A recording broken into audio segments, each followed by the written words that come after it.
Welcome. We are so excited to have you back for the 9th episode of the Off Meta podcast. I'm Ganesh from Deck Check. And I'm Samurai Dancer. Today we're looking at Tetzin, Gnome Champion, and Artifacts Reforged. Welcome to Off Meta, where the brews that are hot shoot their shot. In this show, we focus on the fascinating off-meta cEDH decks people haven't seen yet, like the absolutely wonderful Tetzin Gnome Champion. We'll have a fresh new episode every Friday by 6 p.m. Central Time. Off Meta is not responsible for tournament results of decks and cards mentioned on Off Meta. If there's a brew you'd like us to take a look at, or you'd like to appear in the show itself, let us know in the Discord or in the comments below. Yes, and remember, like, subscribe if you like the video, send it to a friend. And with that, let us hop into our news section. So we have a bit of a special one today. Normally we would go over decks, like good performing off-meta decks, but there's a new set I'm sure many of you are very interested in, Modern Horizons 3. So we are going to go over some of the new spoilers from that today. So first up, we have Wheel of Potential, which costs 2 generic and a red mana. It's a sorcery, and you get 3 energy counters, and then you may pay X. And then it says each player may exile their hand and draw X cards. If X is 7 or more, you may play cards you own exiled this way until the end of your next turn. At its floor, this is honestly not that great in my opinion. For one, it's not a forced wheel, so this isn't really going to hurt players when they're ahead on card advantage. So if you're trying to wheel away an opponent's big Ristic hand or something, this is not really going to help. Additionally, it's a bit hard to consistently make energy, at least in Commander. And on top of that, there aren't that many good like energy generators. So most of the time, this is literally going to be like a 3 mana draw 3. I don't think this is going to see a heck of a lot of play. But hey, it's an option, and I'm sure we'll see more energy cards printed in the future, and who knows, we might even see a energy-based cEDH commander. I'll be honest, we're not going to see energy as a real thing until they make more colors of commanders that work with energy. Yeah. Right now, they're focusing so hard on Jeskai.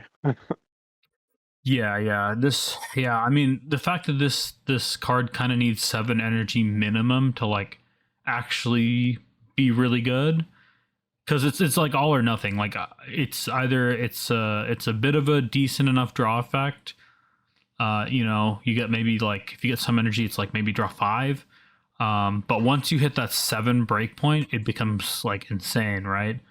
The problem is getting there, and like to actually get 7 energy, you would have to kind of fill your deck, or at least consistently. You'd have to kind of fill your deck with a bunch of like low quality cards to even get that much energy. I mean, who knows? The whole set hasn't been spoiled yet, so we might get some decent enough ones. Like there's a counterspell that actually looks pretty okay. But yeah. Anyway, next up we have Chthonian Nightmare. Why don't you tell us a little bit about this? Well, we were talking about decent energy cards. Chthonian Nightmare is a colorless and a black. When it enters the battlefield, you get 3 energy counters. You can pay X, sacrifice a creature, return Chthonian Nightmares to your hand, return target creature with mana value X from your graveyard to the battlefield, activate only as a sorcery. That's right. They brought Recurring Nightmare back into Commander. It was never in there, but they brought it back. This is a card that has been under debate for a long time. A lot of people have asked if Recurring Nightmare would be good enough in Commander, because in all honesty, it seems slow, but it is a 3-drop. This is a 2-drop that does essentially the same thing you want it to, where it will loop your Dockside and your Bowmaster to kill people.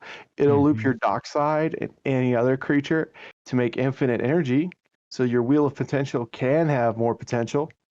This is kind of like, why didn't you guys just make Recurring Nightmare? Yeah, I mean, this has some upsides and some downsides compared to Recurring Nightmare. Like, for one, it's going to give you the infinite energy, which is really good. Two, it's a lower mana cost.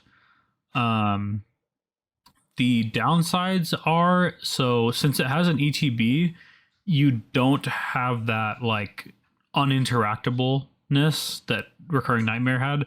Because like what you could do with Recurring Nightmare is you could play it out, do the thing, and then even though it said activate only as a sorcery, you were the first player to get priority on the Nightmare.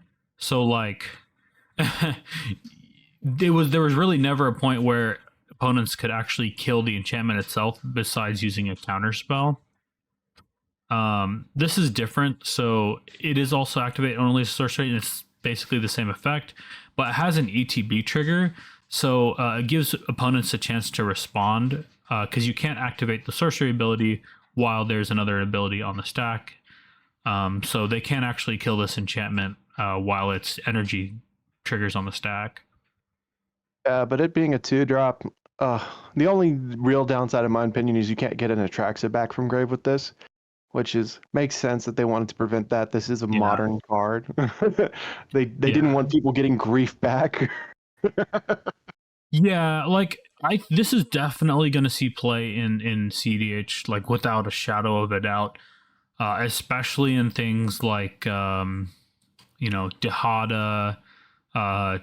Tinmadargo, like any Jessica deck is gonna love this card because Jessica's an infinite outlet. We could even see it in decks that are running Dockside and Thrasios, so like maybe Vile Thrasios, because of course Thrasios is an infinite outlet and you're already running Dockside, and this is just a good enough card to where it's not terrible if you draw into it, right? Like, this is also an infinite mana loop in Crick. Yeah. Yeah. It's a very easy infinite mana loop. Utilizing what is it? So all you need is something that generates black mana and something that generates a little bit of life, and this card becomes super free in that. Yeah. I'm trying to remember. I think I can. Disciple of Gix makes 3 black mana. Yeah. And then if you were to use that with, I don't know, something that like a Ruthless Technomancer or something like that, this becomes very easy to keep going. Yeah, because you only need to pay 2 life each time for the black cost in Chthonian Nightmare. Actually, if you're going infinite, you don't even need to do that because if the creature makes 3 black mana, you're only paying 2 for Chthonian Nightmare each time, so that's infinite mana right there. You'll end up with infinite energy, and you can just start reanimating whatever the heck you want at that point. Basically. Yeah. Super tight. Yeah, no, this card's going to see play for sure. Okay. Next up we have Power Balance. This is similar to a card we've seen in the past called Counterbalance. If you're not aware, it's an enchantment in double blue. Whenever opponent casts a spell, you may reveal the top card of your library, and then if the 2 spells have the same mana value, then the enchantment will counter that spell. It's a triggered ability. Power Balance is similar, but it certainly looks more fun. It's definitely more proactive. So instead of countering spells, this double red enchantment will reveal the top card of your library if you choose to, and then you may cast the card off the top of the library without paying its mana cost if the 2 spells have the same mana value. I think this card is definitely going to be a bit underrated in terms of how much value I think this is going to get. Because with Counterbalance, it really slows down the game. Like, people have to play really carefully. They're not able to just combo off and do whatever the heck they want. They have to like really watch like the top card of your deck and like maybe wait for you to draw a card, watch for it to change before doing what they want to do. With Power Balance, they just don't have to care, right? Like, there's a chance that Power Balance will just randomly rip off like Grand Abolisher or something like insane. But chances are it's not really going to hit, and even if it hits, they might just get like a Mana Rock or something. So I think over time, like especially if you land this early, this is going to accrue a heck of a lot of value in almost any sort of pod. I think this is going to be like the Sans Blue version of a Ristic study. Yeah, that's a really good way to put it. Yeah, I, I don't know if it's not quite as strong as Ristic, but like it's potentially really good because you're cheating on mana as well. Like it's drawing you the card because you're casting it, and it's cheating you the mana because you're not paying the mana cost for it. So I actually think this is a lot stronger than it looks at first glance. And unlike with Counterbalance, the top manipulation on this is much more swingy.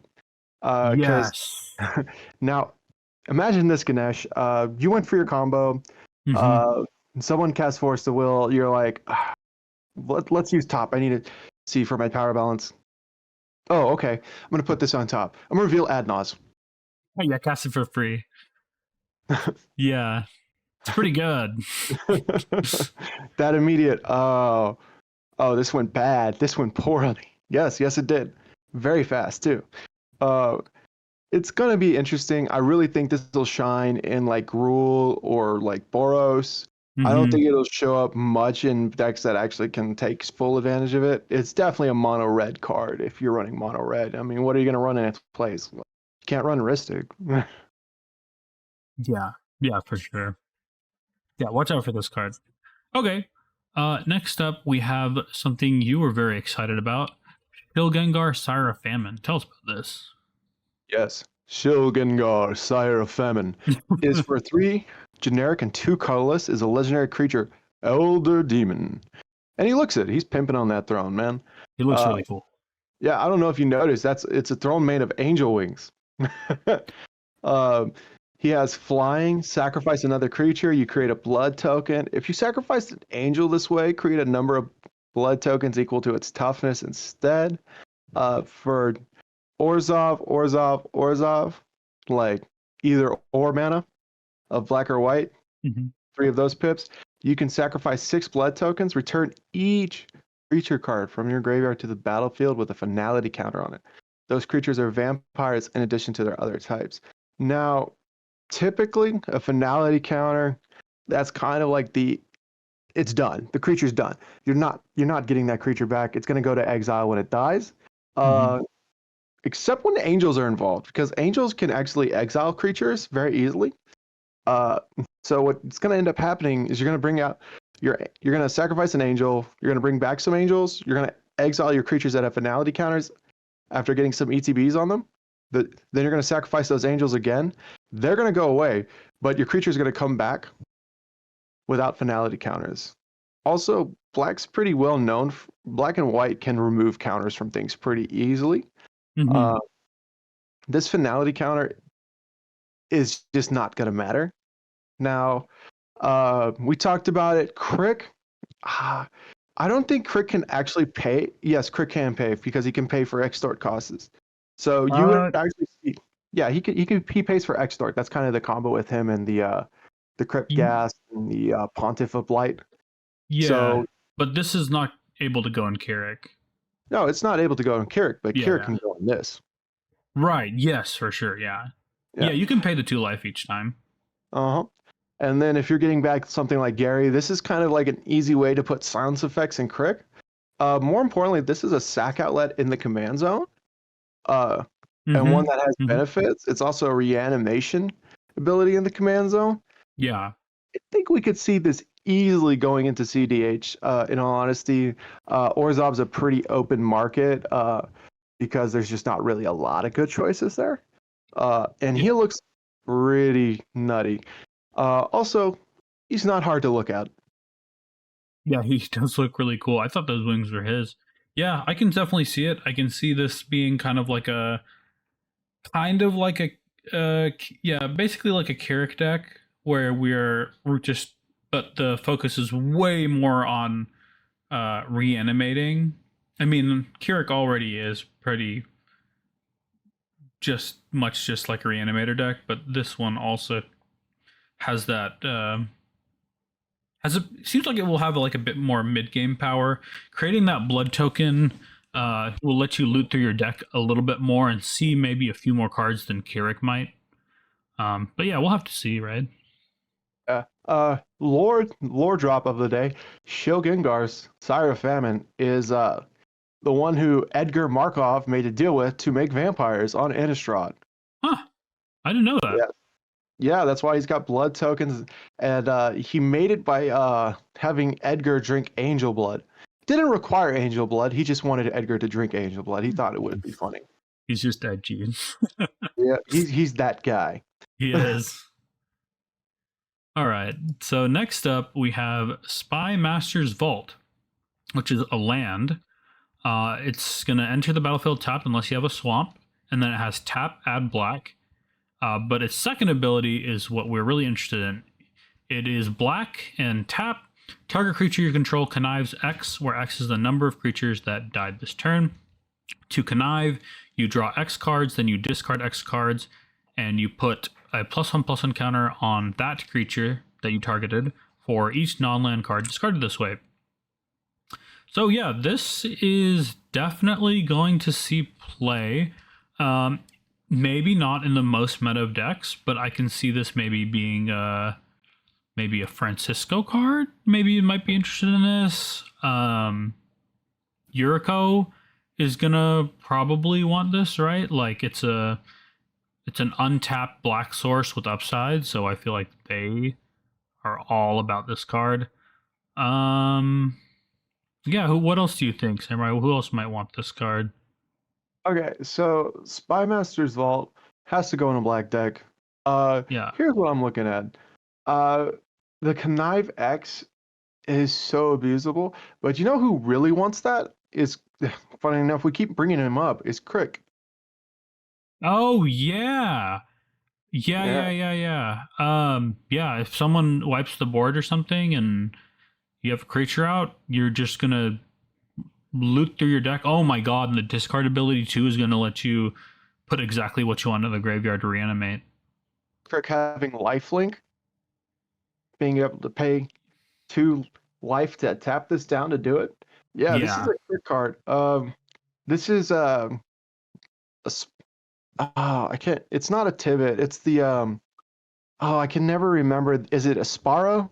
Is it Sparrow? Oh, the connive one. Yeah. I know what you're talking about. The Esper one, where whenever you attack it, connives. They'll like this. Corvold will like this. Yeah. Oh my god, I forgot about that. Yes, because you're having like sacrifice loops. Like if you have like a dockside loop going or something. Actually, Corvold will get it anyway, but like, I don't know, like that deck just sacrifices a lot of creatures. Like there's like Culling the Weak, there's Diabolic Intent. They'll go through a lot of creatures in one turn. Yeah, for sure. They can whiff pretty hard. So they're always looking for a little bit of card advantage. So Corvold would like this. Rakdos would like this. Yeah. Tevish Zot might like this, in all honesty. Maybe, yeah. Being able to connive and put a counter on your Crom. Yeah, I was thinking that, yeah. Yeah, Rograk might like this. Rogsai? I don't know if Rogsai, but Rograk in general with black would definitely like this because he has Menace and Trample and First Strike. Yeah. Yeah, no, I can see that. Also, it's not the number of creatures you control that died this turn. It's just the number of creatures that died. Yeah. So this is going to be an interesting card. I think this is definitely hidden power. You're right. You can board wipe and play this. That's why I'm like, Rograk might actually like this because, being able to just Toxic Deluge real quick, get rid of everything, and then drop down Rograk again and play and tap this down to connive X, where X is like probably like 6. Yeah. Yeah, I think Rograk would be okay with that. Yeah, for sure. Okay. Moving on to the next one. We got one of the Flare cards. Flare of Duplication. Yeah. Now, this is a new cycle coming to Modern Masters. So it's going to be 1 generic and 2 colored pips. This is going to be 2 red. It's going to be an instant. It's going to have the cost of you may sacrifice a non-token color of creature that shares a color with this card rather than pay its mana cost. This will be sacrifice a non-token red creature. This has copy target instant or sorcery spell. You may choose new targets for the copy. We were just talking about a deck that's getting some new cards. I think Roxai just like fell into a sugar coma seeing this card. Oh, God. Yeah, this is just literally so free in Roxai. Like, this is gonna make their turbo turns even more consistent, because even if you have the ultimate trap card against their Adnaz and you fluster it, usually that's enough. But now they can just go, okay, sack Rog, flare my Adnaz, and then you're like, okay. Next, let's just electric boogaloo this Adnaz.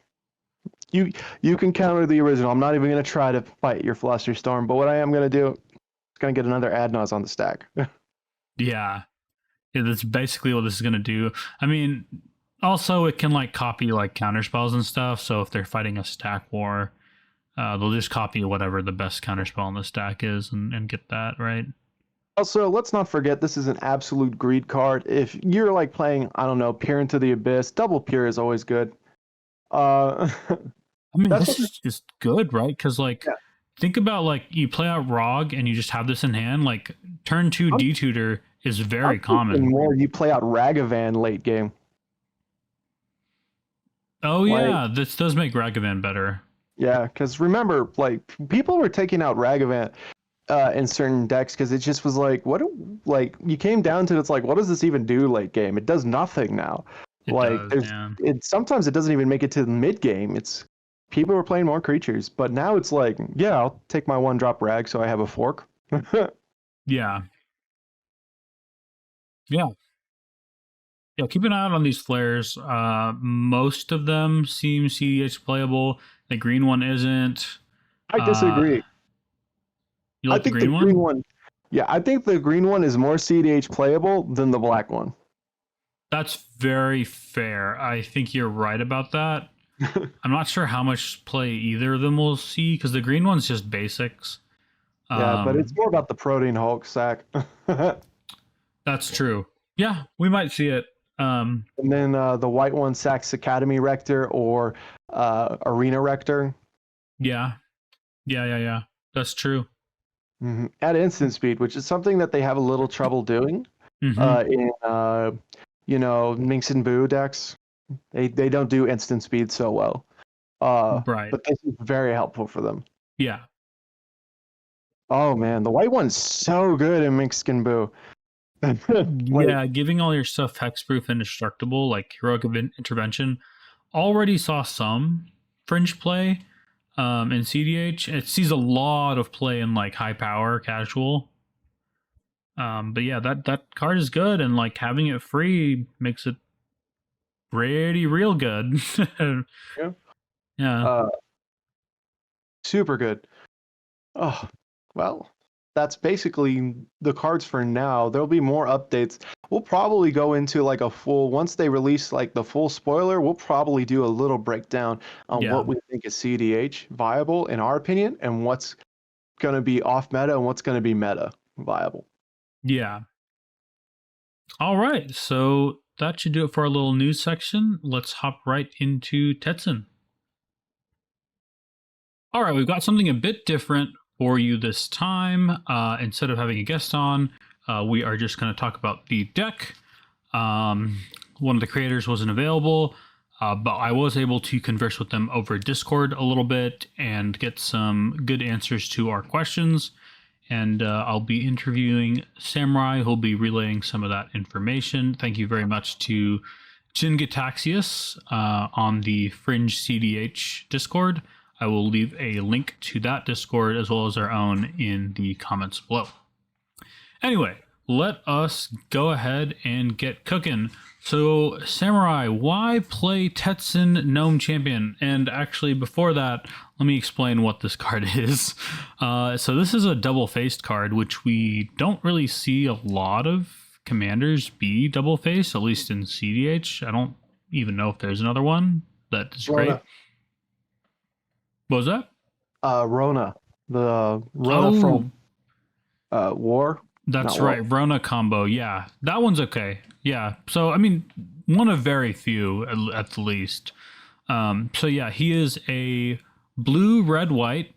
That's One all more. he costs. There is one more double-faced. Yep. And yeah, there's another face to him. Oh, no, I meant, oh. we forgot about Atali. Oh, yeah. How could I forget? No, Atali is pretty big. You know what all three of these commanders share in common, though? What? No one flips them. I've seen Atali flip once. If Atali's flipping, stuff isn't going well. No, things are going very poorly. Or very right. It's Anyway. either a flex or it's a sign of the times. Either one. Anyway, so yeah, Tetzin Gnome Champion is a Jeskai, so it costs blue, red, white. He's a legendary artifact creature gnome. Whenever Tetzin or another double-faced artifact enters the battlefield under your control, you're going to mill 3 cards, and you may put an artifact card from among them into your hand. And then its bottom line of text lets you craft with 6 artifacts. And then so you pay 4 mana, and then you kind of combine 6 artifacts together, and you get this monstrosity. On the backside, the Golden Gear Colossus, a legendary artifact creature gnome with Jeskai color identity. It's got Vigilance, Trample, and whenever the Golden Gear Colossus enters the battlefield or attacks, transform up to 1 target double-faced artifact you control. Create 2 1/1 colorless gnome artifact creature tokens, and yeah, it's a 6/6. So pretty big boy, makes 1/1s and flips your stuff. Anyway, yeah, tell us, why play this deck? Why play Tetzin? All right. You definitely don't play it for the backside. That backside means that the grind has gone wrong. Yes. You play Tetzin because, let's be honest, this is a breach deck. Tetzin is one of the best breach commanders, for Jeskai at least. Yeah. I'll be honest. The only one who comes close to him is probably Narset from Aftermath, and she costs 4 and he costs 3. So, 1 less. And he's an enabler. She's kind of a rejuvenator. She goes, put this breach into grave, and then I'm going to get it back out with her. He goes, I'm going to put my deck into grave, and breach will eventually come to me. Right. Kind of like Dahada, actually, now that we think about it, huh? Yeah. He's basically Jeskai Dahada, except again, 1 mana cheaper. His card types don't matter. He's an artifact. That's the only thing that matters. He's a 2/2, which, good because he doesn't automatically die to a Bowmaster. Yes. Like I said, he is a breach enabler. He is a breach machine gun. So whenever he enters, or another double-faced artifact. So we like to call this Reborn in Chrome because he's running Chrome Host Seed Shark. This is for 2 generic and a blue. It is a creature Phyrexian Shark. Yeah, imagine that type coming at you. With flying. Whenever you cast a non-creature spell, incubate X, where X is that spell's mana value.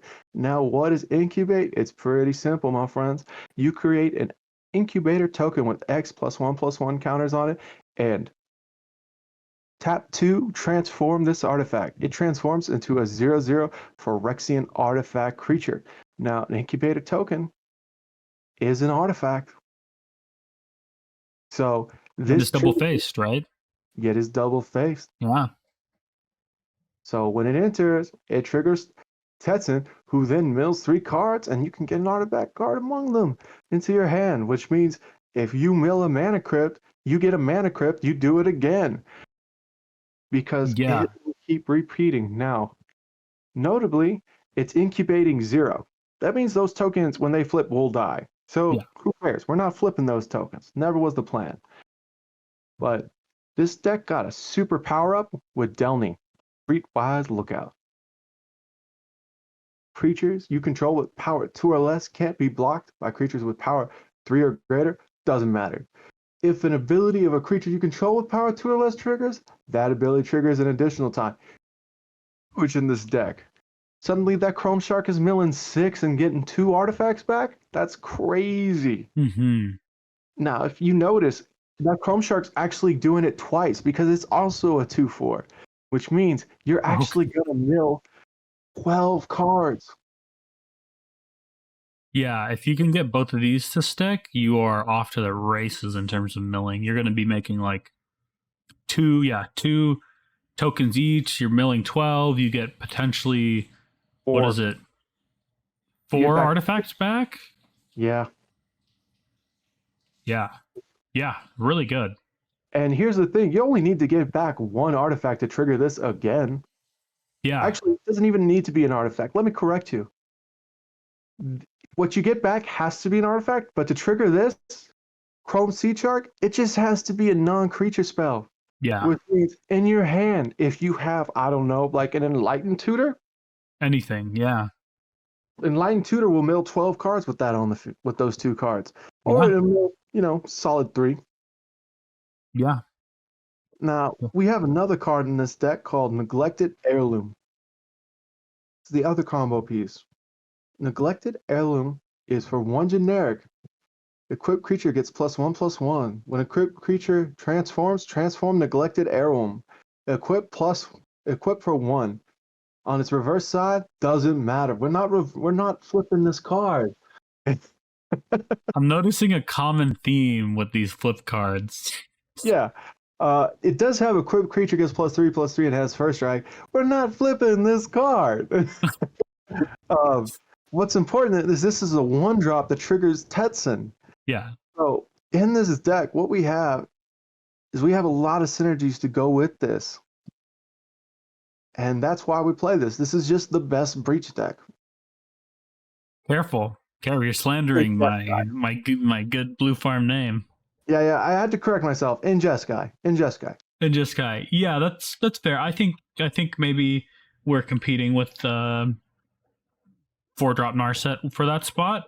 I'm not sure how they go head to head. We'll see. Anyway, I would imagine Kai beats me playing this deck, though. maybe.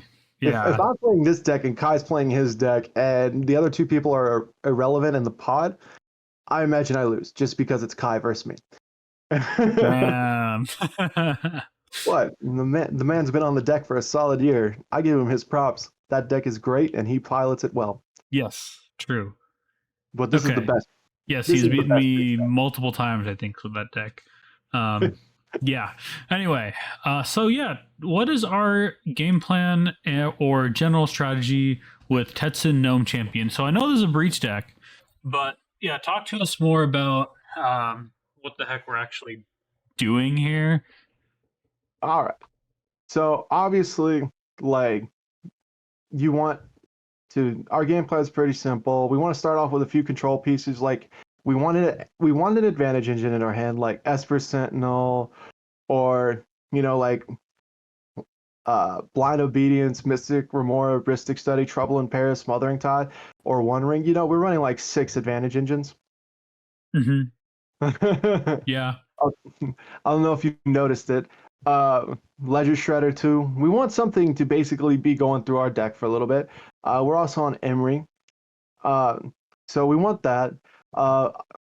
Ideally, we want to accumulate enough pieces of control to safely cast our commander.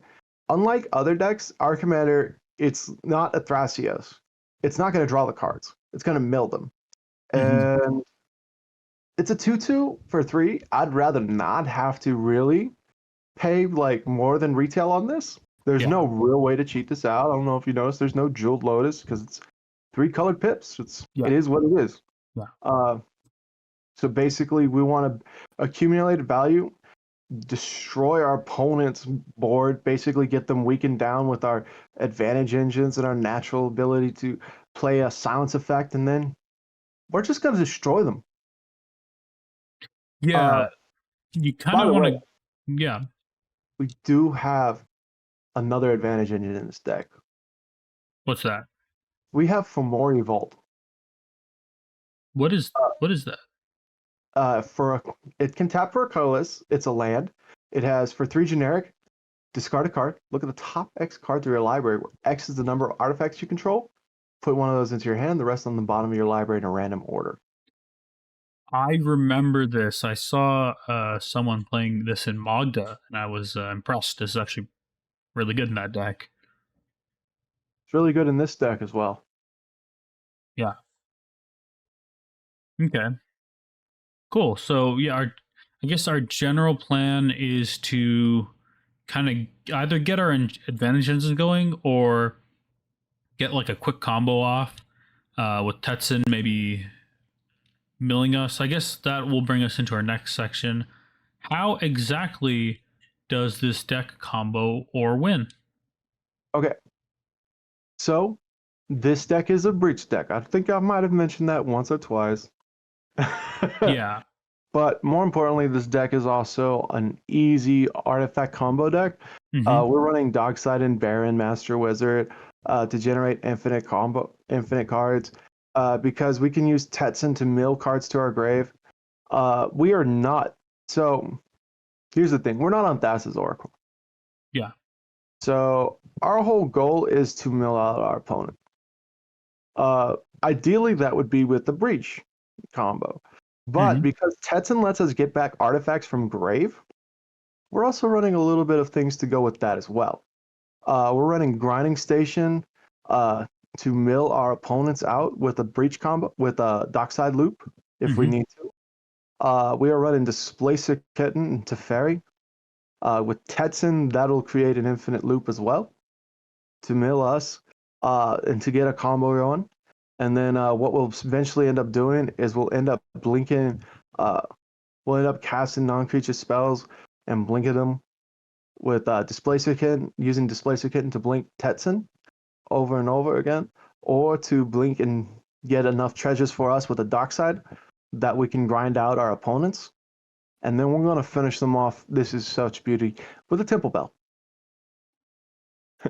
That's right. The main win con on this deck is Temple Bell and Blind Obedience. Oh, that's right. Blind Obedience too. Yeah. Yeah. It's just very good for this deck. That is exactly how we're going to win. We're either going to deck them out and make them draw 1 card, or we're going to make everybody die to like extort triggers. Right. This deck is very good at doing that. That's our win con. How we get there, fastest way is with a Spellseeker combo. I don't know if we've never really gone over Spellseeker combo on this, not in depth. So we're just going to do this real quick. Hopefully we get an infographic showing up how this works. We got Spellseeker. It's 2 generic and a blue. Human Wizard 1/1. When it enters the battlefield, you search your library for an instant or sorcery card with mana value 2 or less, reveal it and put it into your hand, then shuffle. We search for Ephemerate, which is beautiful. We got the Japanese art in this deck. Ephemerate reads, blink target creature. It's exile target creature you control, then return it to the battlefield under its owner's control with Rebound for 1 white.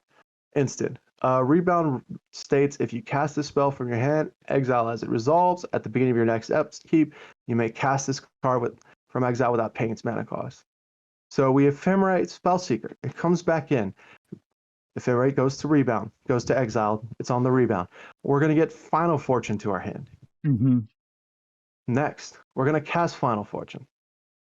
So right now, this has cost a total of 6 mana. So that's the golden number, okay? Remember that, folks. We're going to use Final Fortune to take an additional turn. We're going to go into our last turn.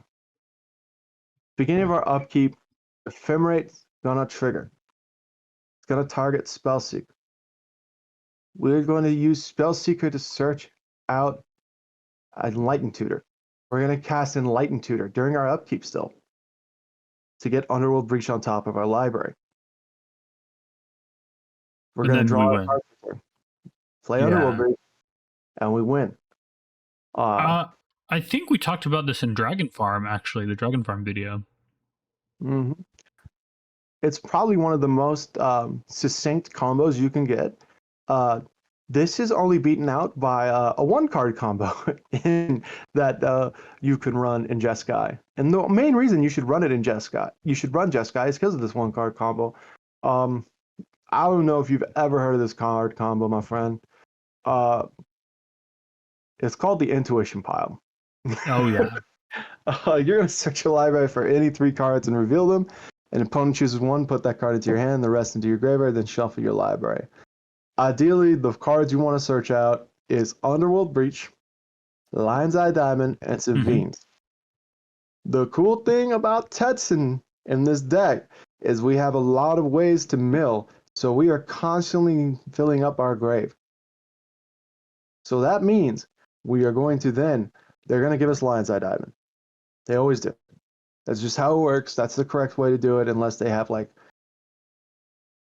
I don't know, actually, there's no other good card to give you in that pile. Because if they give you Savines, Force of Negation would also hit the Lion's Eye Diamond, which would work just as well. So they give you Lion's Eye Diamond. You play Lion's Eye Diamond, you crack it, you lose your hand, filling up for the breach. You cast Savines Reclamation for 5 from your grave, getting back Lion's Eye Diamond and Underworld Breach. Yep. Boom. Yep. Combo over. It's done. So those are the 2 main combos in Jeskai. And then we're also running Grinding Station combo. I'm going to go over that line just because when I first started out, I didn't know how this works. It's probably the line that I hear people ask me the most about. Grinding Station reads as follows. For 2 generic, sacrifice an artifact. It's an artifact itself. Target player puts the top 3 cards of his or her library into his or her grave. Whenever an artifact comes into play, you may untap Grinding Station. So Grinding Station has an ETB when it ETBs of untapping. What you're going to do is you're going to sacrifice a mana positive rock with Grinding Station and Underworld Breach out. Then you're going to mill yourself for 3. You're then going to Grinding Station is going to untap. You're going to recast that mana positive rock and tap it for mana and tap Grinding Station to sack that mana positive rock. In response to the Grinding Station trigger. Rinse and repeat until you get the combo piece that wins. Okay. That definitely makes a lot of sense. Underworld Breach needing 3 cards, and Grinding Station giving you 3 cards every time you get an artifact out. Makes perfect sense. Grinding Station provides you 6 cards. So this is the key part about Grinding Station. So yeah, you're sacking the mana positive rock, but Grinding Station then untaps. You can then sacrifice Grinding Station and cast the combo piece from grave. Right. I just meant in general, if you're going off every time you need to keep going, you get the 3 more cards back, which is good. But more importantly with this card, and I'm sure you're well aware of this because everybody's lost to this at least once, Darkside makes a bunch of treasures that are artifacts, which untap Grinding Station a lot of times. Yes. Yeah, you're going to get 5, 6, 7, whatever Darkside makes, untap triggers, and then you can sack those artifacts to keep milling yourself, which is also pretty cool. And then mill your opponents. And mill your opponent. Yeah, so if you're going infinite with Dockside and Baron, you can just mill everyone out with Grinding Station also. Okay. Yeah, I think I get how this works. So we're either we're winning with Underworld Breach and then milling people out, then making them draw a Temple Bell, or we're going infinite treasures with Dockside Baron, and then we're going to use Blind Obedience to start draining them out, extorting. Okay, I think I get what's going on here. And then there's another combo with KCI, Kark Clan Ironworks, where you can sacrifice an artifact, add 2 to your pool, and then that combos with Neglected Heirloom if you have Underworld Breach out to be kind of like a secondary Brain Freeze. So we're having a little bit of redundancy here to kind of make up for our lack of tutors in Jeskai, because we just have 2? 2 or 3? Jeskai we have about 6. So, that's right. Muddled and Mixture also does count. No, you're right. I mean, I guess if you count Spellseeker as well, and a couple other things.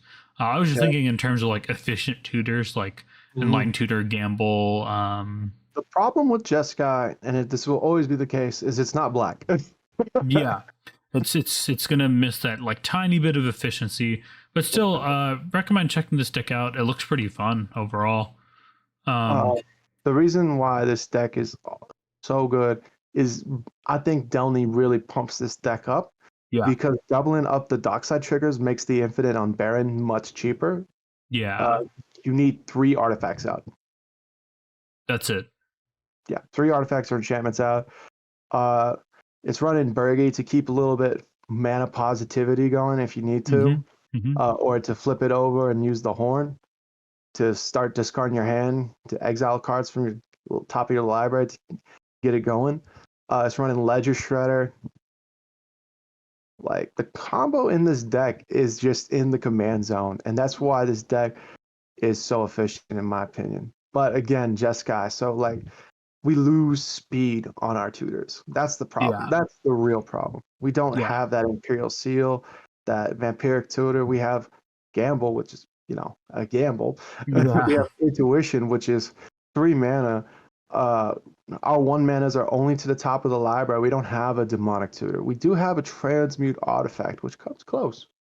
Um, Pretty damn good because our commander is an artifact. So Yeah. Okay. So, talk to us about our early game with Tetzin. Is it mainly just for resolving our value engines? Not too much to really talk about here. as far as an optimal hand, you want a tutor, a value engine, land, hopefully a 0 mana rock. You need a 0 mana rock, um, and you want interaction. I'll be honest. This deck is not a turbo deck. This is not the fastest deck you will play. This is a deck that you are going to try to interact with the board very minimally, but very efficiently until it gets to the point where it's time where you see people's hands going down because they don't run the advantages that we run. And that's when you're gonna boom, pop them. You're gonna turn on the gas. If I was playing against an opponent and the opponent wanted to know when things were gonna go bad for them, if Tetzin's coming down, pain is coming next. In the description for this deck for the primer, it says it is a Jeskai turbo deck. So I think maybe it's running a bit faster than we might think of at first glance. No, it's definitely a turn 3 deck. Turbo deck is in my opinion, like Turbo is a little different in my opinion than other players. I look at Turbo as turn 1 and turn 2. This is not that. Okay, that's very fair. Yeah, like Atali is potentially Kirik, Atali are like potentially turn 1, turn 2. This Rogsai 2, yeah. This is more of like even Godo, I guess. But this is not a mid-range deck. I will clarify. Yeah. This is combo. There's a difference. Yeah, no, I wasn't gonna say this doesn't seem to be too mid-range. I mean, I don't know. We kind of have a lot of value engines that you don't really see that much in turbo decks. Like Trouble in Pairs isn't really a turbo card. This is a turn 3, turn 4 deck, which is terrifying.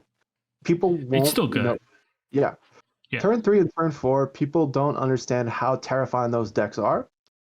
Because when I say a turn 3, a turn 4, it's not that you can't do this on turn 2. In all honesty, you could do this on turn 1 in this deck. This deck does run Grinding Station, which is the turn 1 Underworld Breach combo. It does run Spellseeker, which is a turn 1 Underworld Breach combo. But this deck wants to be turn 3 and turn 4 just because this deck can safely and securely win. Yeah. There's a difference. There are decks like that can win on turn 1, but can they win consistently? No, because people will interact. This deck can securely win on turn 3 as safe as can be without even trying, and then it can go into a grind plan because at the end of the day, every creature in this deck is basically value. Yes, for sure.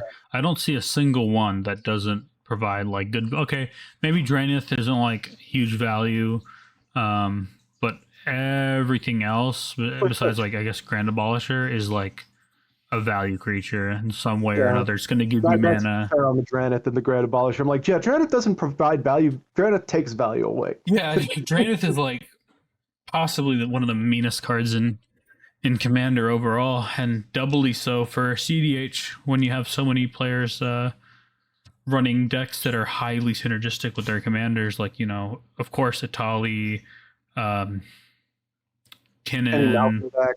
Yeah, any Malcolm deck. Najila wants their commander on the board all the time. Blue Farm does not want Dranith on the board at any point in time. No, Blue Farm is not happy about Draenith regardless. It's going to shut off our commanders, our breach, pretty much everything. So, yeah, okay. So I think I get how it kind of functions in the early game. We're really just looking for a value engine, a rock, lands, tutor, maybe. So pretty similar to other decks in general. That sounds pretty normal.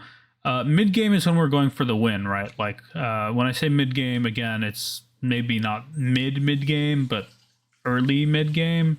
So cEDH mid game is weird. It's cEDH mid game is turn 3 to turn, I think it's 6. At turn 6 going into late game. So like 3 through 5 is mid game. Yeah. This is a turn 3 winner. So at turn 3, the only reason this is a turn 3 winner and not sooner is just because Tetzin is 3 colored pips. Yeah. And he is a majority of the combo. But this deck does work. Oh, just so you know, Home Host also works with, I believe, Grinding Station. What does? Oh, the Stone Post? Yeah. The Chrome Shark.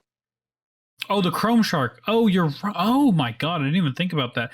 Yeah, this is gonna trigger Grinding Station every time, and you can every time you cast a non-creature spell, you're gonna get the you're gonna get a 0/0 or whatever it is. You're gonna get a artifact. It's gonna untap Grinding Station. It's gonna trigger Tetzin, which is gonna mill you 3 more and get an artifact back, and then you just kind of keep going. Yeah, Like Chrome Host is basically, this card is valued throughout the game. It makes obviously it makes your Tetzin better, but it makes your Breach combo better too. Yeah. You don't have Brain Freeze, the Grinding Station will just get there, and considering we're Jeskai, tutoring out an artifact is pretty easy. Yeah, the fact that we're running like 2 Brain Freeze effects like should tell you how much we care about resolving Underworld Breach, because like a lot of other Breach decks don't really run any other mill besides Brain Freeze because you don't really need it in those decks. In this deck, we really care about milling ourselves, it seems like. So yeah, it's a lot more important. Exactly. Now, okay. Yeah, go so ahead. mid-game, we're looking to land a Grand Abolisher with a Silence and then combo.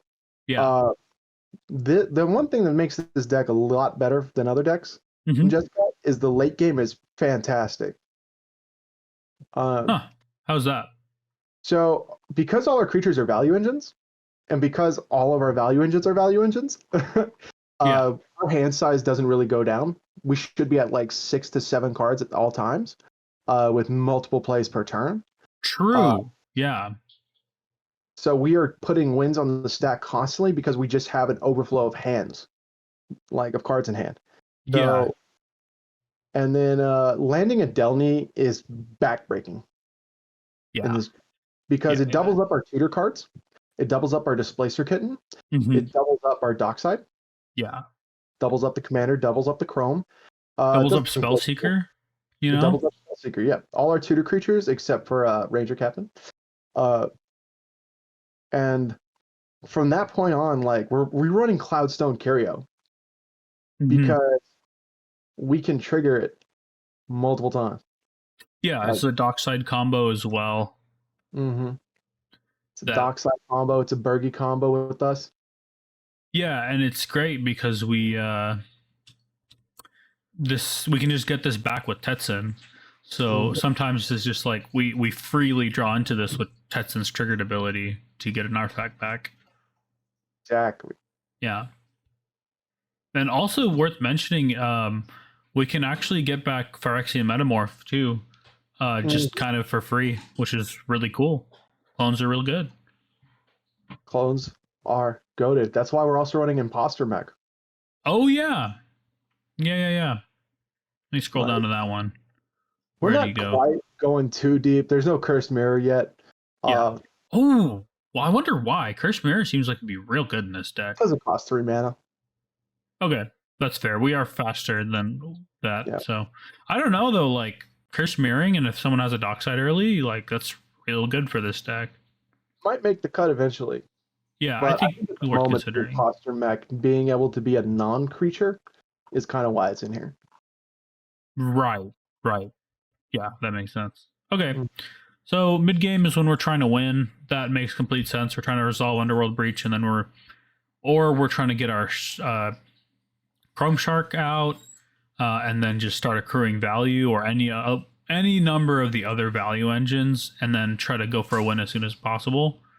Once we've kind of outvalued people a little bit. Now, late game, if you have Chrome Host will be the win condition late game. Yeah.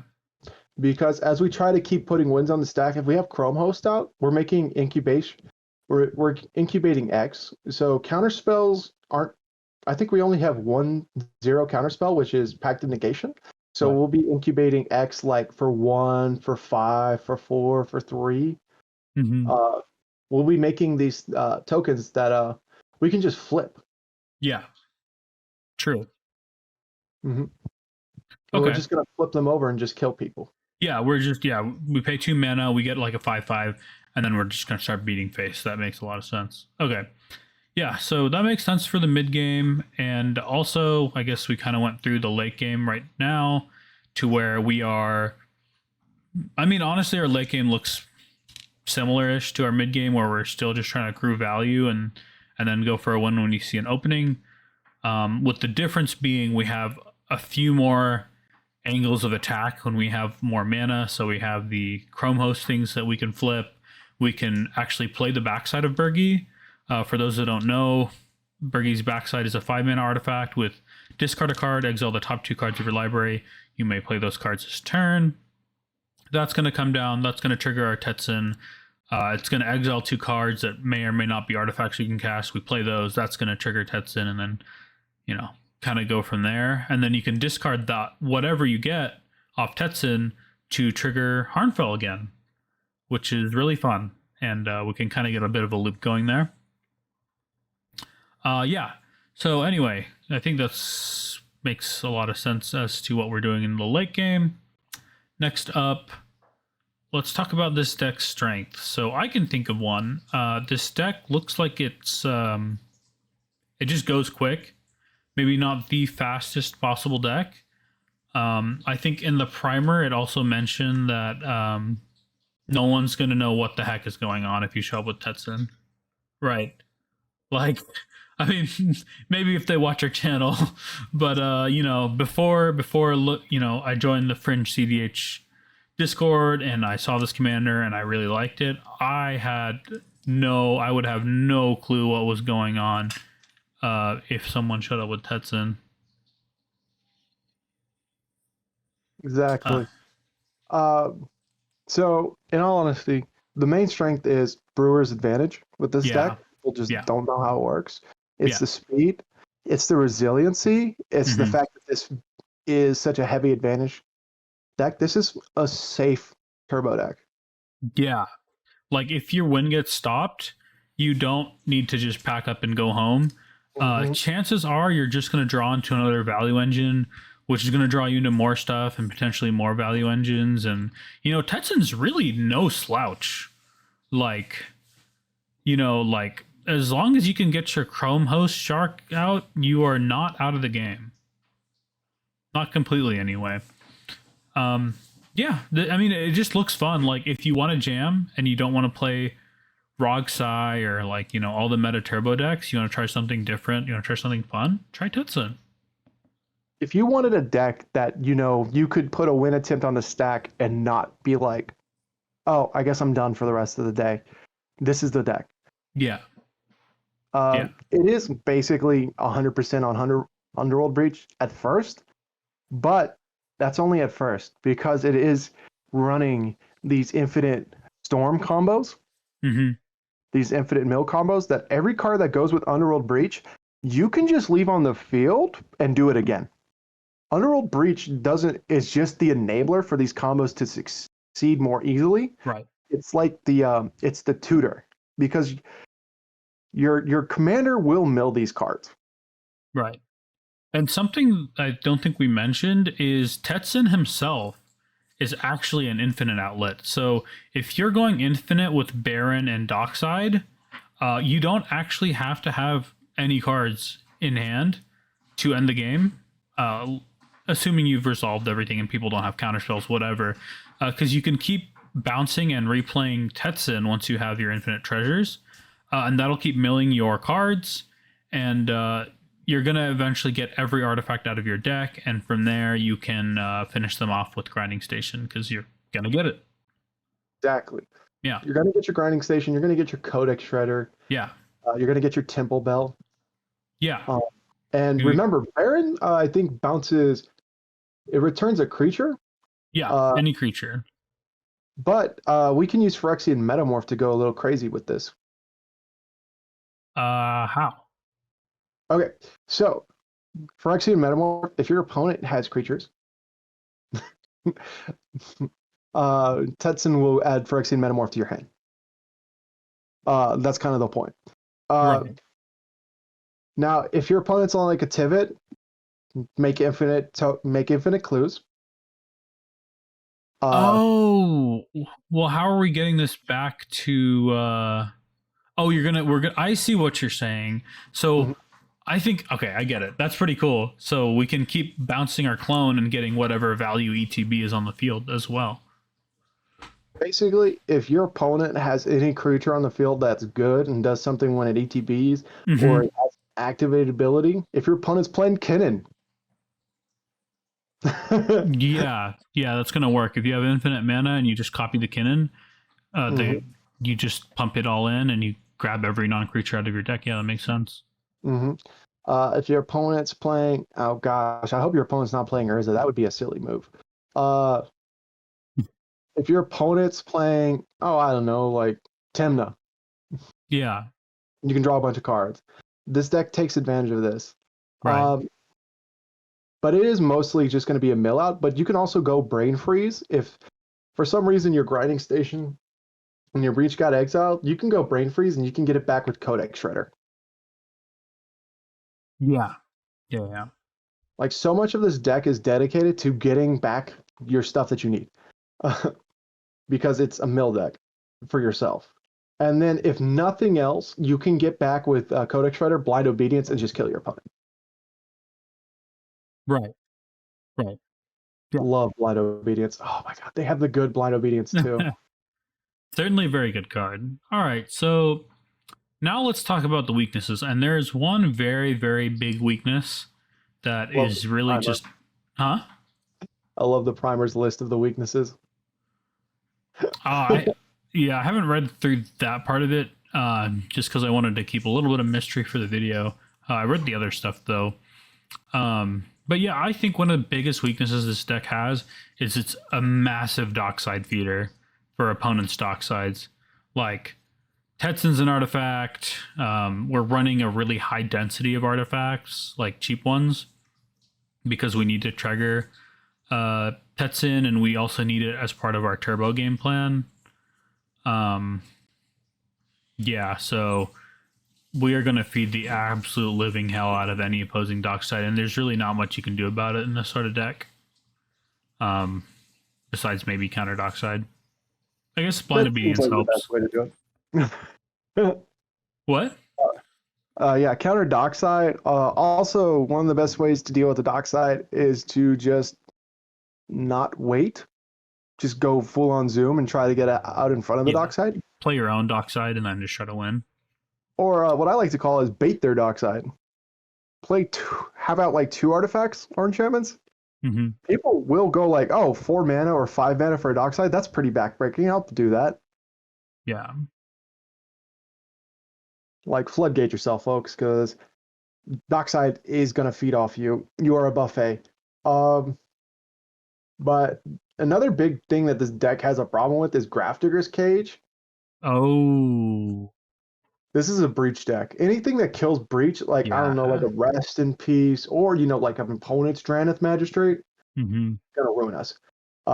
No Rod hurts. This is Jeskai. We don't No Rod's gonna just kill us. Yeah. We do have like a little bit of like blind obedience isn't as backbreaking to us as it is to other people because we're a breach deck. People think like blind obedience is great against treasure decks, but if you're a breach deck, it's not the worst thing in the world. We still win through it. Right. We have But we LED. don't win through rule of law. No, no one does. No one went through rule of law unless you're on Time or something silly. We have a hard time with Torpor Orb, but Torpor Orb sees less play. It's like Null Rod. I think the 2-drop hate artifacts have basically disappeared from the meta for the most part. Thank God. Yeah, they just don't do enough 2 mana to play them, and they just feed a Dockside, or they just don't like interact, and our opponents just wait, and then it's like once they're gone, we just lose. That's why 2-drop, like the 3 2-drop artifacts I'm talking about, the nightmares of the meta was Null Rod, Curse Totem, and Torpor Orb. Yeah. And those 3 are just horrible for this deck. But people don't play them anymore, so we can mostly ignore them. But people do play Rest in Peace. But more importantly, people do play Dothy. Yeah. Yeah. Yeah, and for Dothy sure. will murder us. Yeah, so any grave hate, any stacks that's specifically like more rule of law focused, it's gonna just stop our whole game plan. It's gonna stop us getting value with Tetzin and like, cause like we wanna mill some cards, we wanna get an artifact like a mana rock or something, and then we wanna cast that artifact just give us enough mana for our combo turn.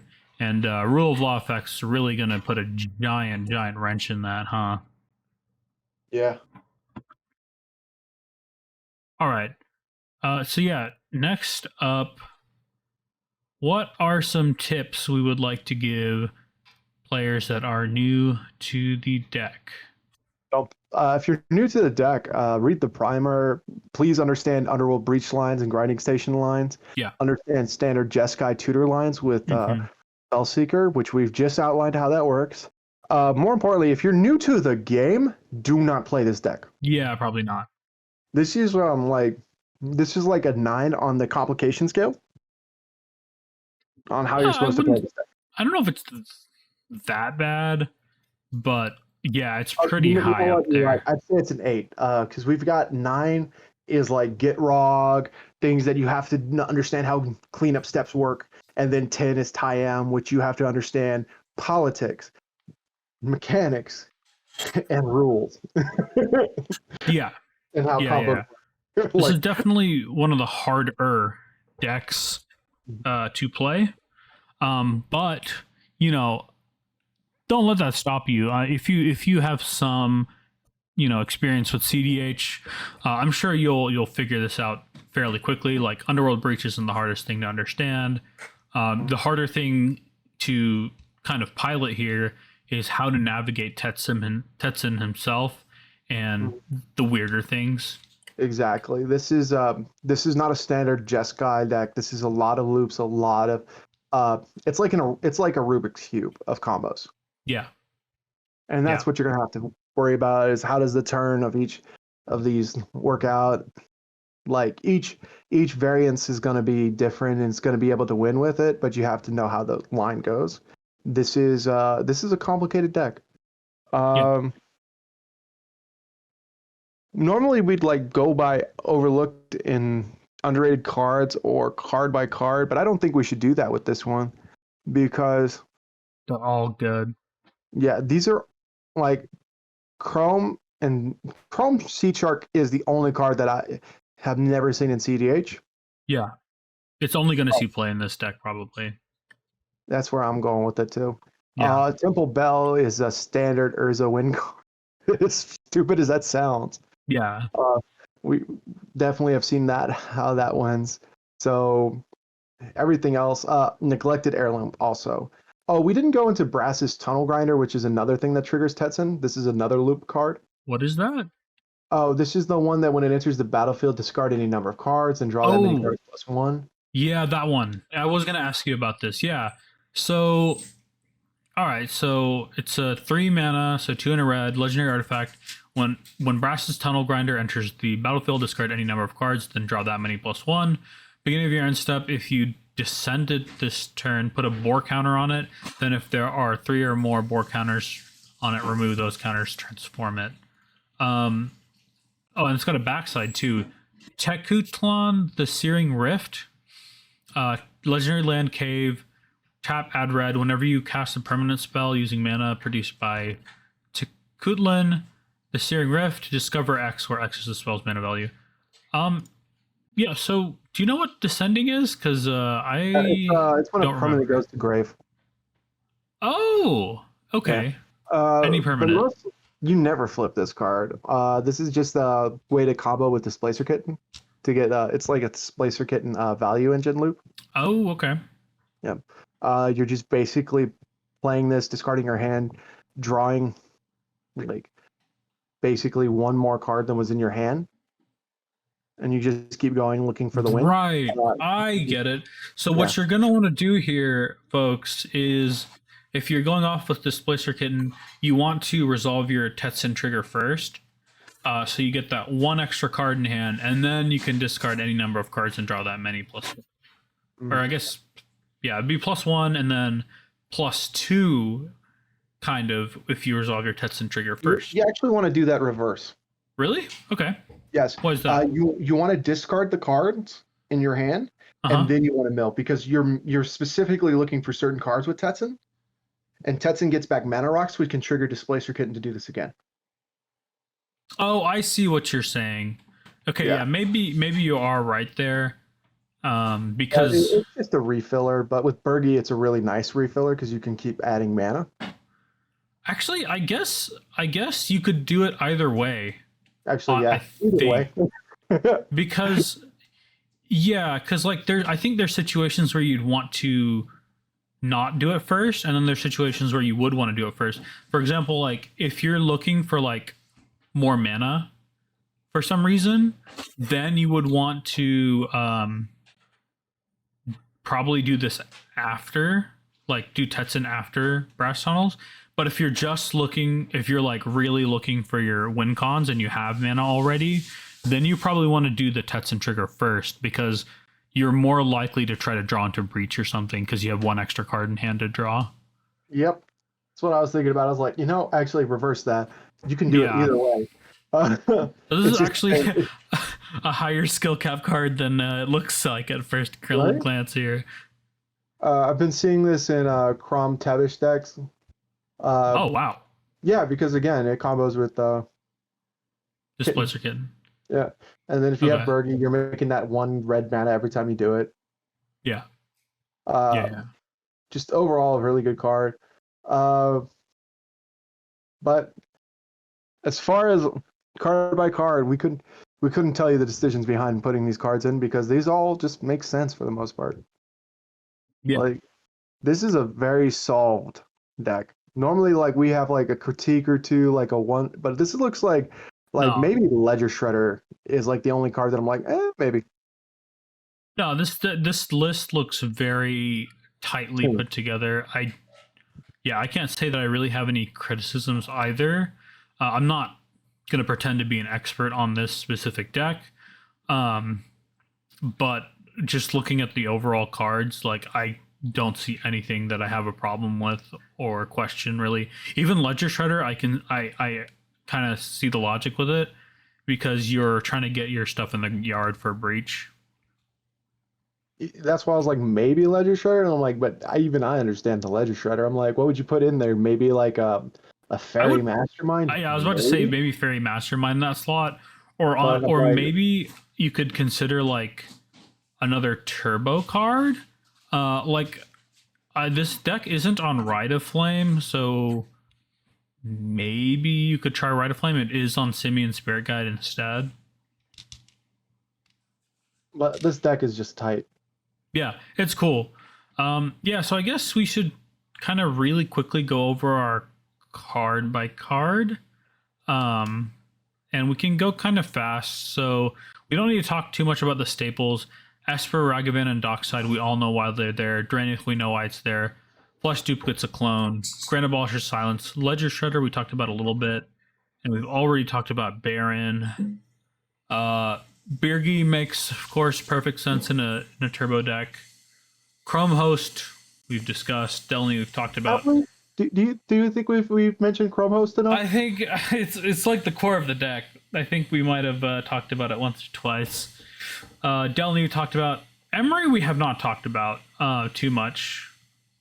Yeah, I think Emery's like pretty interesting in this deck. Yeah, like it makes a lot of sense. Makes sense. This deck's all about milling artifacts. Yeah. So and Emery mills and lets you play artifacts. So yeah. Yeah. Imperial Recruiter. This is usually getting just like your dock side. In late game, maybe you're going for your Spellseeker line, or this can also get a clone.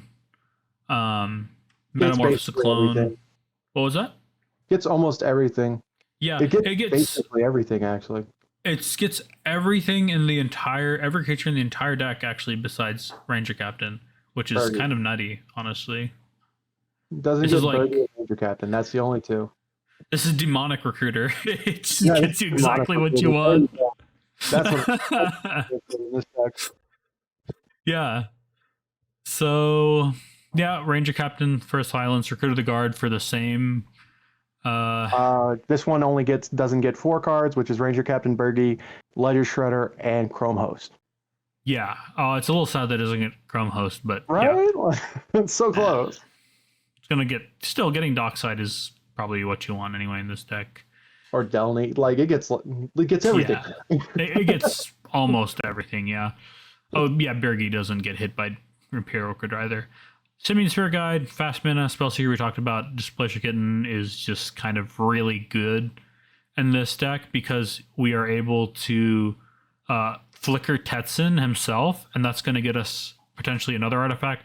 We played that artifact, that's going to flicker Tetzin again, and it just kind of goes from there. Sorcery Suite, pretty standard. Gamble, Jessica's Will, Savine's Wheel of Fortune. We do also have Transmute Artifact, which is a bit interesting. I'll break it down in the easiest way possible. 2 blue, sorcery. Search your library for an artifact. Sacrifice an artifact with converted mana cost equal to the difference and pay X. You sacrifice an artifact and then pay mana equal to the converted mana cost. X, where X is the difference. If you don't, put that artifact from your deck into the grave. So normally you pay the mana. In this one, you can just send it to the grave if you want to. Yeah. This can just be a straight entomb for you. Yeah, that's actually pretty cool. Mm-hmm. Yeah, you don't have to pay the difference, and then you just put everything in the yard. It's actually pretty sweet in this deck. Ephemerate we went over. The instants, Pack, Chain, Enlighten, Ephemerate, Flusterstorm, Mental, Mystical, Silence, Swan Song, Swords to Plowshare. I love that shows that art. Brain Freeze, Cyclonic, Final Fortune, Muddle the Mixture. I'm going to go over why Muddle the Mixture. 2 blue, Transmute for 1 and 2 blue. It's an instant counter target, instant or sorcery. Transmute lets you discard this card and search your library for a card with converted mana cost equivalent to it. So it basically gets Underworld Breach, gets most of our combo pieces, gets Dockside. It's pretty good. Then we got Deflecting Swat, Fierce Guardianship, Force of Negation, Intuition, which is one of the best cards ever, Mind Break Trap, and Force of Will. Yeah. Now on to the biggest section. Did you see... Yeah, okay, Force of Negation there. Yeah, artifacts. Yeah. I'll let you take this one. This is a mouthful. Oh, God. Okay, so we are running a lot of 0 drops.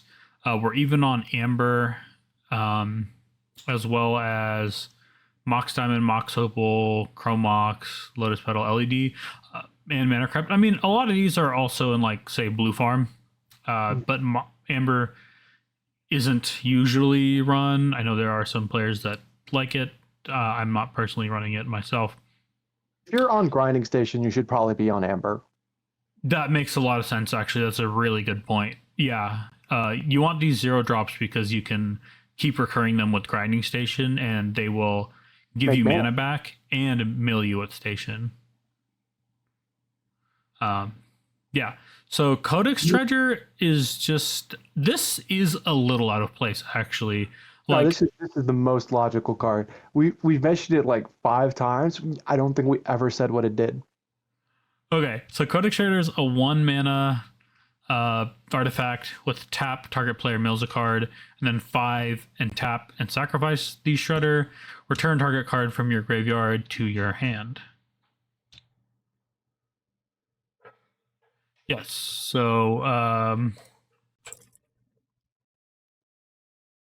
I mean, what can I say? It's an artifact that mills. But it's mostly that 5 cost activation on it. That's what they're looking for. They want to get the reach back from the yard, or they want to get back the blind obedience. They need this. They need this effect just in general. This is like more of a toolbox card.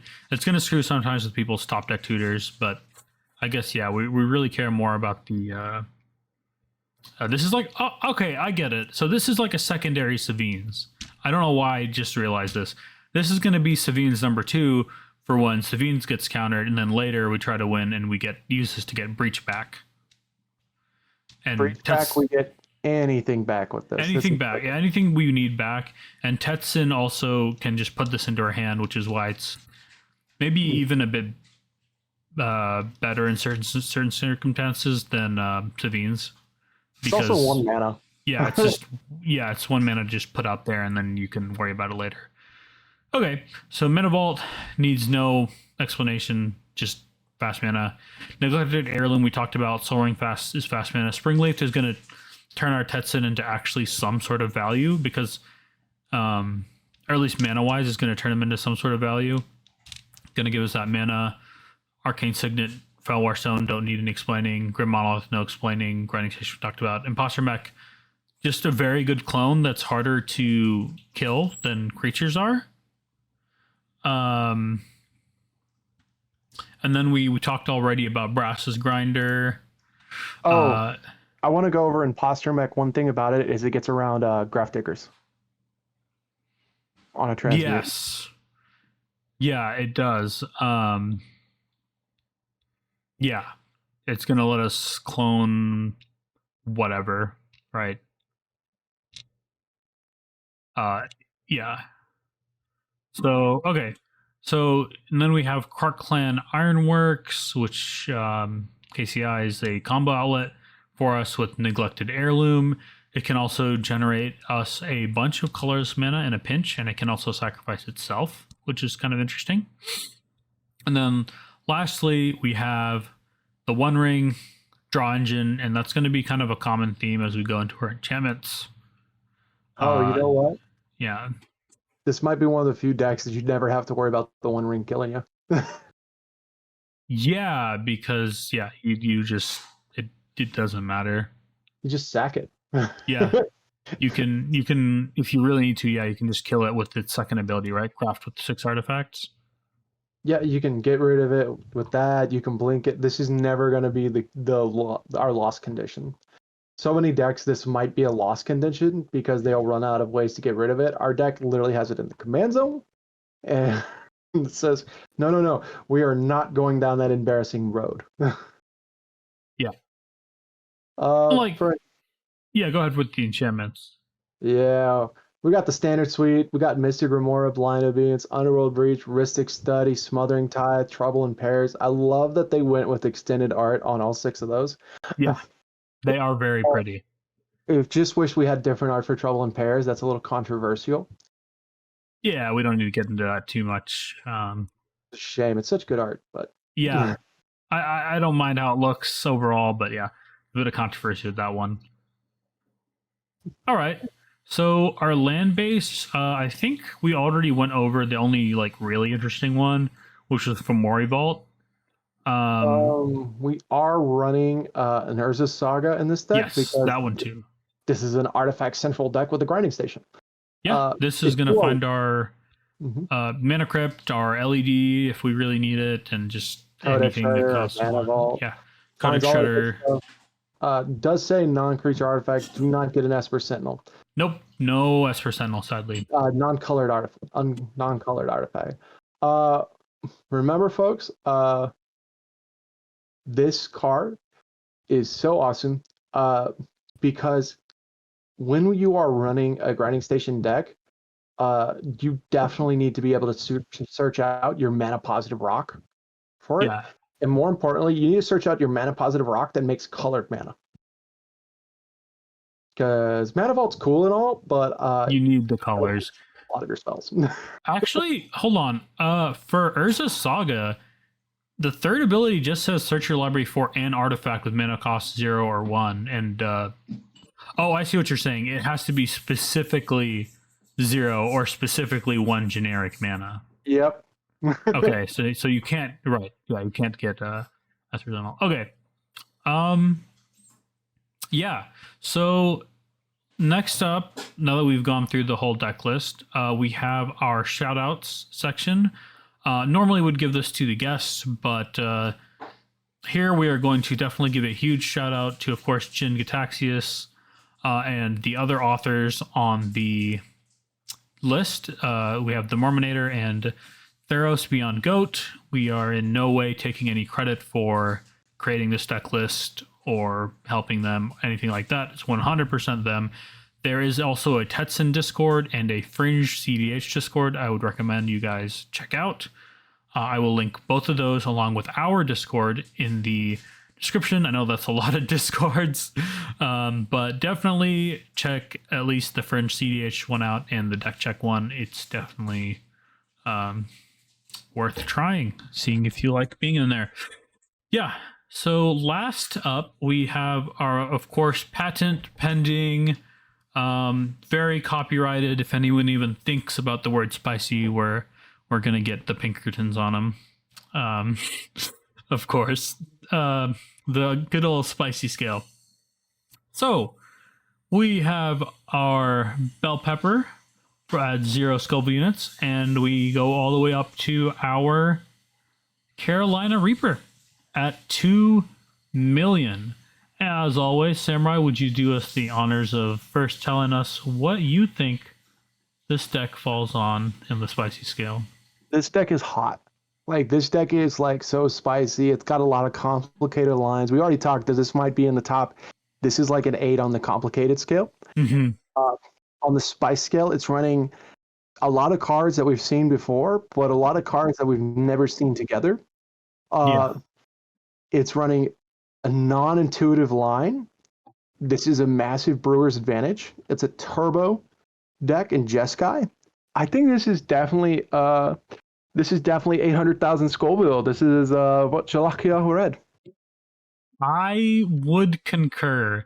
Yeah, like, it's true, you know, like, our outlet is Underworld Breach, but like I say to, like, you know, you hear people in the casual space complain all the time about Thassa's Oracle without truly, I feel like, a lot of times understanding that Thoracle isn't an enormous problem. Like, yes, it's incredibly efficient. It comes down easy. It can end the game on turn 2. But cEDH so many times is not about the destination. It is about the journey. You know, like, we have a lot of free interaction in our format.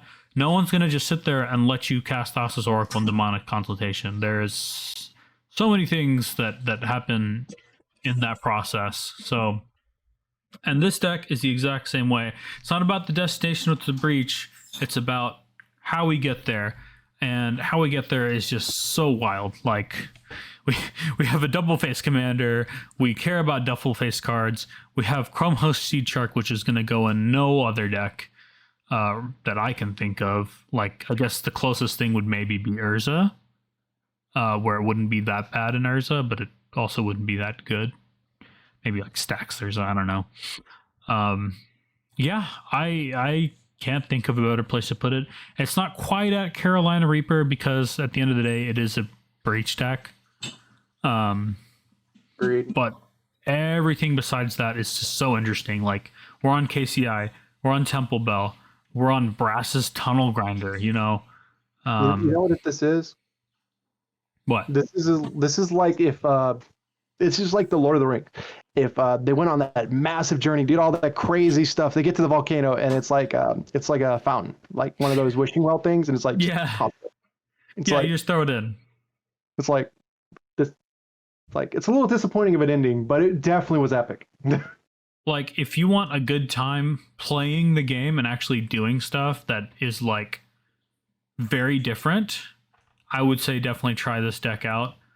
It looks like a lot of other decks, but I don't think it exactly plays like a lot of the other decks. Like the other deck that I can think of that like I really liked how different its play style was Kadena, that we interviewed earlier, and I really liked how that kind of navigated the game. And I think this is similar in that it's a very interesting way to play the game, but the deck style is completely opposite. Exactly. Yeah, so congrats again to Jin-Gitaxias and the other authors for getting such a high score on this. This is probably only the second or third, that we've given out such a high score. So congrats, and if they would like a off-meta guest role, by all means, I will be handing that out to those three. And yeah, you got anything else for us, Samurai, on this this wonderful commander? I do love adding a lot of that. This adds scrap metal to the pot to make a beautiful win. Yeah. Guys, just so you know, on the day that this video is coming out, the Chaos server will be hosting their FNM, which will be free league play for all night on webcam. Yeah. If you're looking to get some webcam cEDH, go ahead and head on over there. As for me, I'm enjoying the brews. Yeah, definitely check it out. Everyone there is pretty nice. Yeah, I can't think of a better thing to do if you're trying to get some games in. You know, just chill at home. You don't even got to drive anywhere and crank some games out. Cool. Well, I think that's going to wrap us up. Thank you very, very much for watching. Please like the video, subscribe, send it to a friend, and yeah, definitely comment down below if there was a card you really enjoyed seeing. See you later. Thanks so much for watching. Remember to like and subscribe, maybe send this to a friend, and a huge thank you to our patrons, JR and Matt Tang.